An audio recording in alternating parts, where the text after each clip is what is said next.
All right, now we're doing 7Q. How many unique consonants? This is by I Suzuki, and 91% of the people like it. So we're going to complete the function that counts the number of unique consonants in a string. The string is going to be made up of printable ASCII characters. So consonants are letters used in English other than A, E, I, O, and U, and we will count Y as a consonant. We're going to remember that our function needs to return the number of unique consonants, disregarding duplicates. For example, if the string passed into the function reads add, the function should return 1 rather than 2 since D is a duplicate. Similarly, the function should also disregard duplicate consonants of different cases. For example, dad passed into the function should return 1 as D and capital D are duplicates. Here's some examples. 110 because it's A-E-I-O-U. Silly string has 7. This one here has 21, which is the whole alphabet. And then this one's got 7 in it also. All right. So what we're going to do first, this one's going to take a lot of for loops to do the for loop style. We're going to start off by saying let temp equal an empty string. So we're going to have a temporary string where we're going to put all the consonants that we find. We're also going to have a result, which is an empty string as well. So it's going to have it's going to be all the non-duplicate, all the unique consonants. And then we're also going to have the list of the consonants. So we'll say list equals, and then we're going to have a string of this, and we're just going to say, just go across the keyboard, Q, W, R, T, Y, I, excuse me, P, S, D, F, G, H, J, K, L, Z, X, C, V, B, N, M. All right? And if we're missing any, we'll know by the end of the, by the time we start testing things at least. So we've got that, we've got that, we've got that. Oh, and also we're going to have to turn the string into lowercase. So let's say this this first S in silly string is capital. We're going to have to make that into lowercase. So we're going to have a low equal, and then we're going to do str dot lowercase. Nope, that's not how we do it. To lowercase. And if you don't know about the to lowercase method, basically, it's just a method that returns the calling string value converted to lowercase. So it just looks at all this. Like on this one, it'll turn the capital T into a little t. All right? So now we've got all that. All right, now we're going to have to iterate through. All right?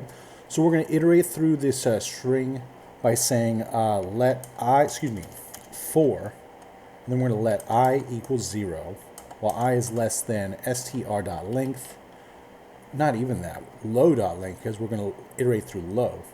So we'll say low.length. We're going to say I++. All right? And then we're going to say down here, because we've got to iterate through this list, we're going to say for let I equal 0, while j, since we're in the middle of a for loop with an I already being used. While j is less than list.length, we're going to say j++. All right. And then we're going to come through and we're just going to say if low at I equals list at j, we're going to say temp plus equals low at I. All right?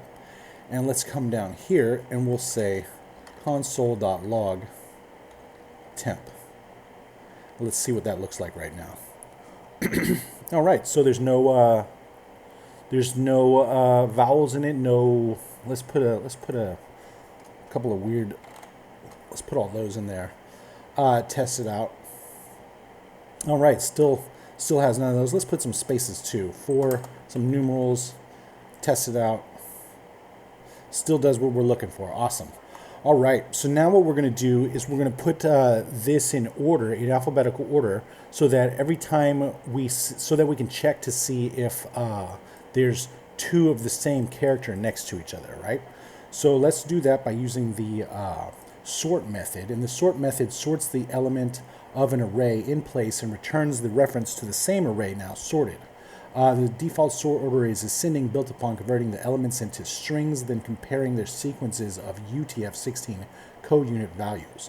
But as it says right here, array, array, array, array. So we got to make this string into an array, because right now it looks exactly like this.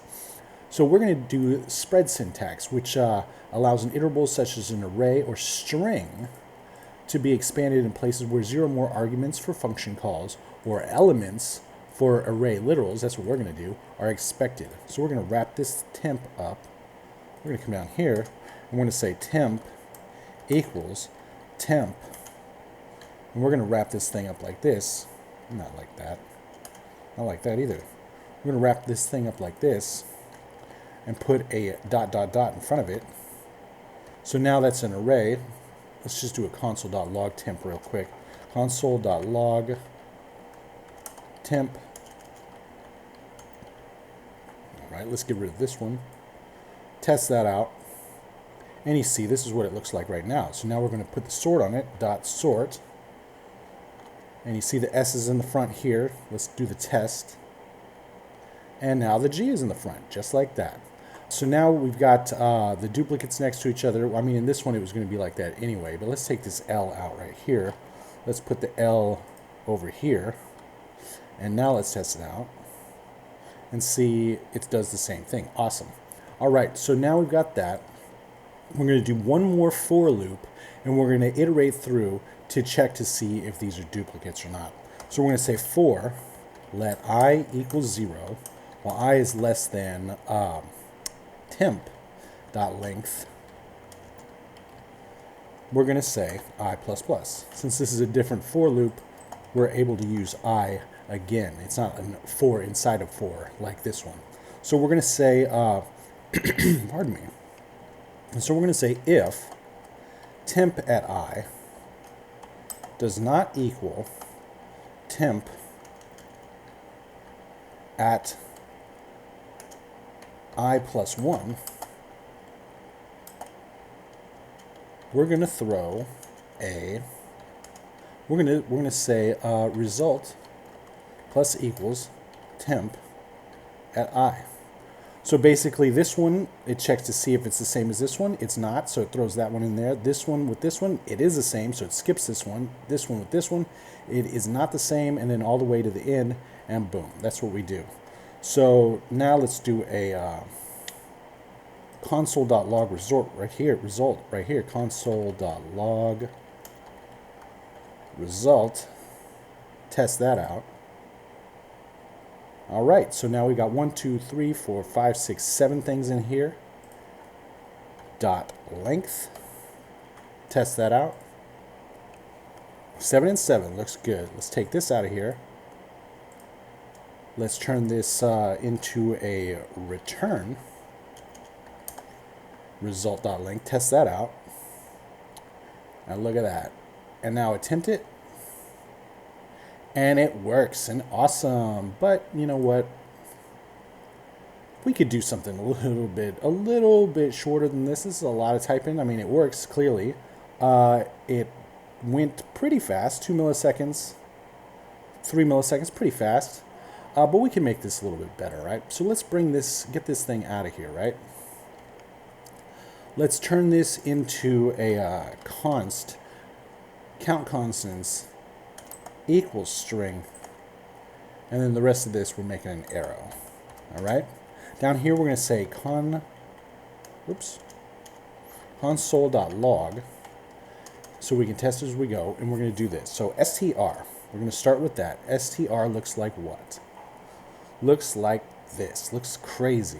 All right, we made it crazy too. So str looks like that. So what we want to do first is make sure that these capitals are out of here. Let's make this capital Y. Make sure these capitals turn lowercase, right? So let's say str dot to lowercase. All right, test that out. All right, now it's all lowercase, good to go. So now what we got to do is get rid of all these non-consonants, all right? So what we're going to do for that one is we're going to use the replace method, right? So the replace method returns a new string with one, some, or all matches of a pattern replaced by a replacement. The pattern can be a string or a regex. We're going to be using regex. And the replacement can be a string. We're going to be using a string. It's just going to be an empty string, or a function called for each match. If the pattern is a string, only the first occurrence will be replaced. So we're going to have to deal with that also. So here we're going to come over here, and we're going to say dot replace. All right. The syntax for replace down here is the pattern, comma, replacement. So the pattern, we're going to have some regex. Let's do this. We're going to have some regex, and then we're also going to have comma, an empty string right here. So inside these regex slashes, we're going to use first the character class to put the AEIOU. The character class matches any one of the enclosed characters. So we just put brackets in AEIOU just like that. And then the second thing we're going to do, we're also going to use the negated character class, which if you put a character, if you put a caret in front of it, it negates everything within the brackets. So first we're going to say brackets AEIOU. All right, so we get rid of those. Let's test that out just to see what it looks like right now. All right, so you see all the nope. We'll deal with that. It's only taking care of the first one. We'll deal with this in just a second. Actually, we'll deal with it right now. Why not? So to make sure it does it more than one time, because if you remember on the replace thing, it says it only does it one time. All right. What we're going to use is this global search right here, which when you put a G after the second, whenever this is slash, it'll search more than one time. So now you see this I right here, test it, boom, it's gone. All right, so now we've got that. We're also going to use a pipe right here, so the little vertical pipe that's right above the enter key for an OR, and then we're also going to do another one, another little couple of brackets. We're going to have the caret right there, and we're also going to say A through Z. So anything that's not a letter, all right, a lowercase letter. Let's test that out. All right, looks good, looks good. All right, cool, awesome. So now it's 1, 2, 3, 4, 5, 6, 7. What? Oh yeah, we've got to do the replace thing.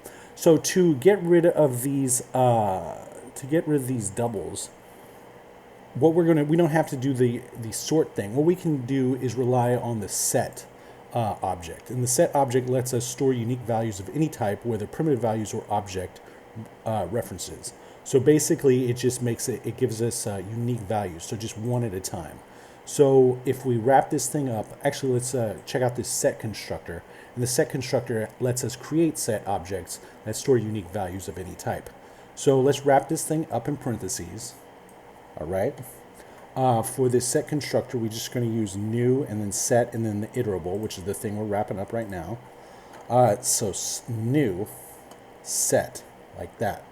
Let's test that out. And look at that. Now we've got just one S and one L, just like that. So now all we got to do is get the length, but with sets, you don't find lengths, you find size, okay? The size accessor property returns the number of unique elements in a set object, okay? So just to let you, just so you know about that. So we're going to say dot size, like that right there, test it out. 7, 7. Looks good. Let's get rid of this console.log. Test it out one more time. Looks good. Come on, come on, come on. Oh, good. Awesome. 2 milliseconds right here. 2 milliseconds. Just as fast, but a lot quicker to type. Let's submit it. All right. And you see right here pretty much exactly what we just did, except for they did it in the different order. Right here, pretty much different. They did B through D, they skipped the A, did B through D, they skipped the E, and then just skipping all the vowels right now and say anything that's not a consonant, replace like this. And you just keep going, and it's the same thing pretty much all the way down. Let's go over to mine. Nothing, because of things. Very much like it. and we'll see you next time.